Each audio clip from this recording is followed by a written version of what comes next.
y es lo que estamos viendo en esta semana. Bueno, ¿por qué sube el riesgo país? Porque la Argentina ya hay varios informes, incluidos del fondo, que presentan dudas respecto a la sustentabilidad del programa económico. Por eso sube el riesgo país. Él necesita una carterita de 8, 9, 10 mil millones, porque más o menos ese es el dinero que comprometió a quienes apostaron a la timba en pesos que él les propuso.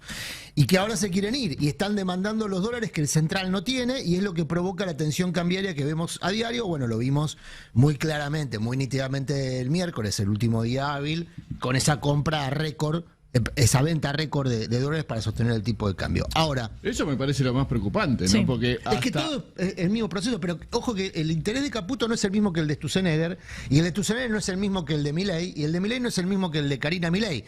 Quizá esos dos son los que más se parecen entre sí, pero a Milei solo le interesa el reconocimiento internacional, está otra vez de gira por Europa.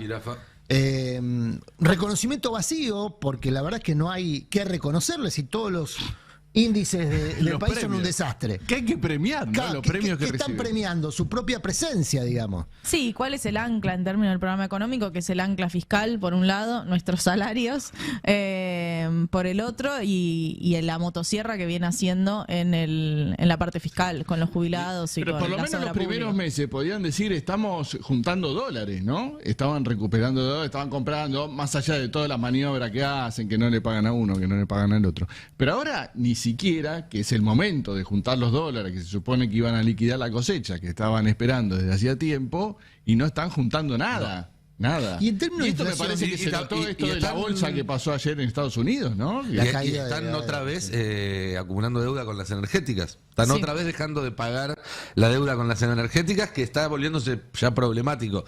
Por un lado, porque, de nuevo, podés bolsiquearlos una vez, dos veces, pero en algún momento te cortan el chorro.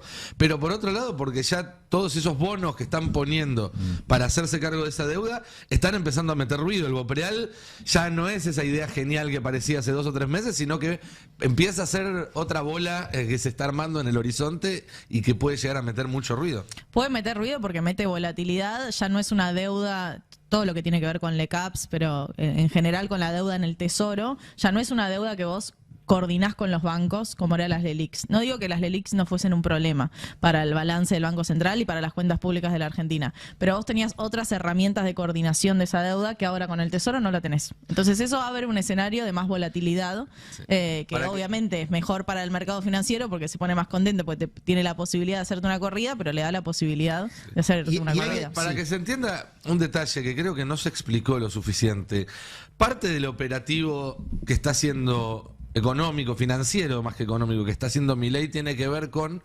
transferir las deudas que tenía el Banco Central a las deudas que tiene el Tesoro. Eso lo que significa es que la plata para pagar la deuda externa sale de la misma caja que la plata para pagar las jubilaciones. Antes eran dos cajas separadas, muy interconectadas obviamente, pero separadas, y ahora sale de la misma caja, con lo cual eso, en una economía que puede llegar a tener, como vos decís, una corrida, puede hacer que en algún momento haya que elegir entre entrar en default o pagar las jubilaciones, que era un problema que con el sistema anterior no existía.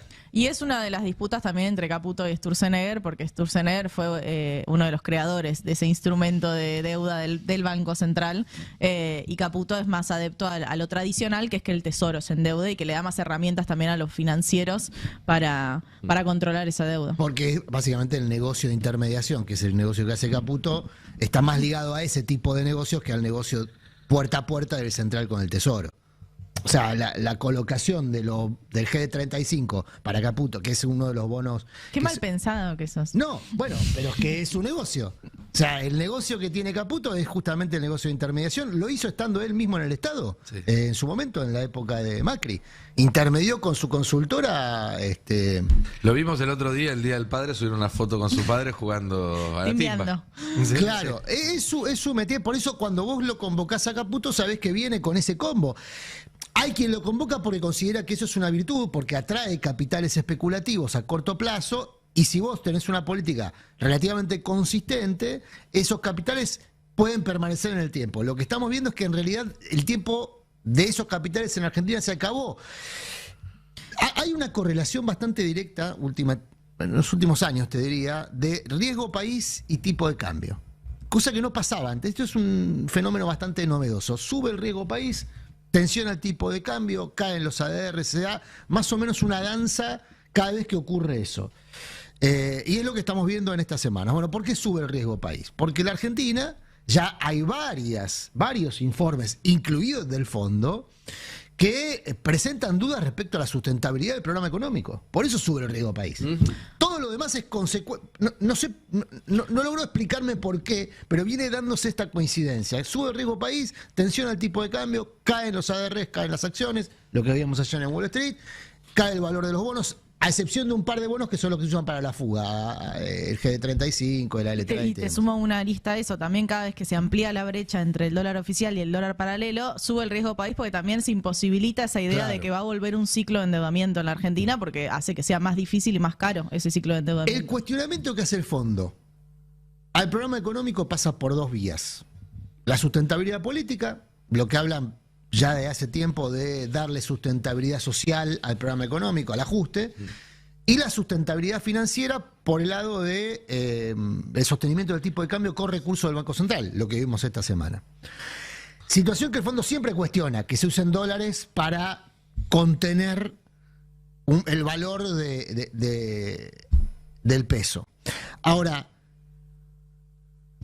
esos cuestionamientos tienen rasgos mucho más severos en los papers que circulan entre inversores del sector privado, inversores financieros, donde ya se habla incluso de escenario de default, de una Argentina en escenario de default. Eso es lo que empuja el riesgo país, que la elabora una consultora privada, o la banca privada, digamos. Entonces, ese escenario es el escenario, iba a decir más temido por Milei, pero yo no sé hasta qué punto a Milei le interesa particularmente las consecuencias de su programa en las mayorías populares.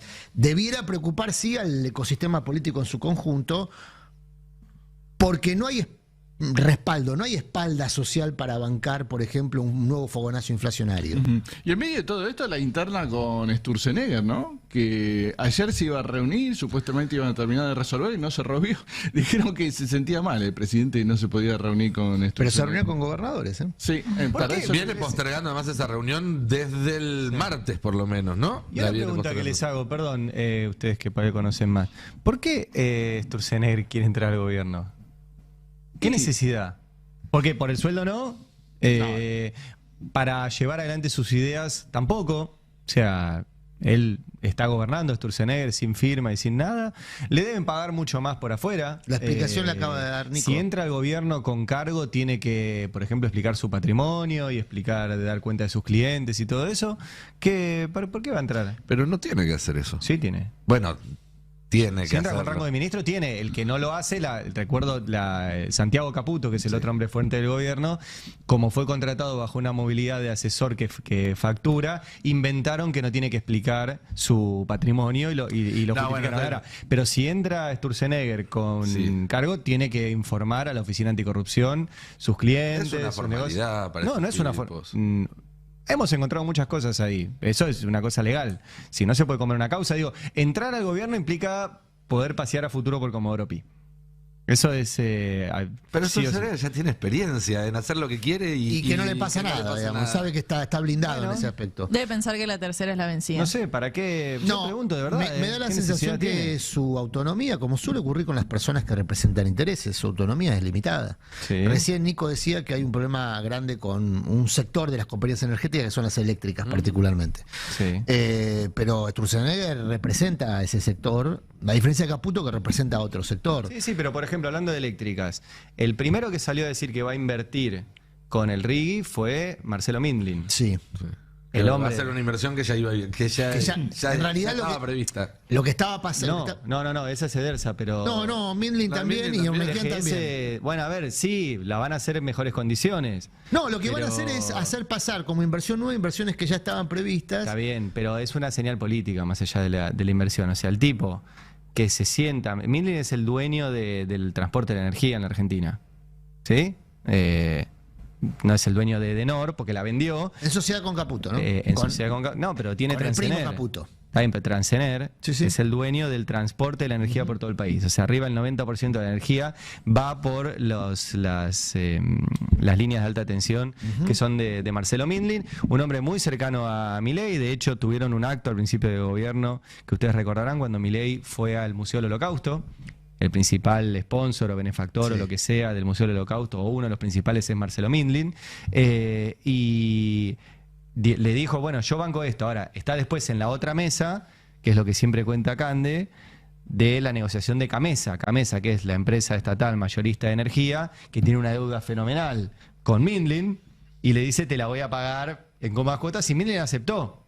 Fue el primero, de hecho, que aceptó, si yo no recuerdo mal, la oferta que le hicieron, que no le están pagando.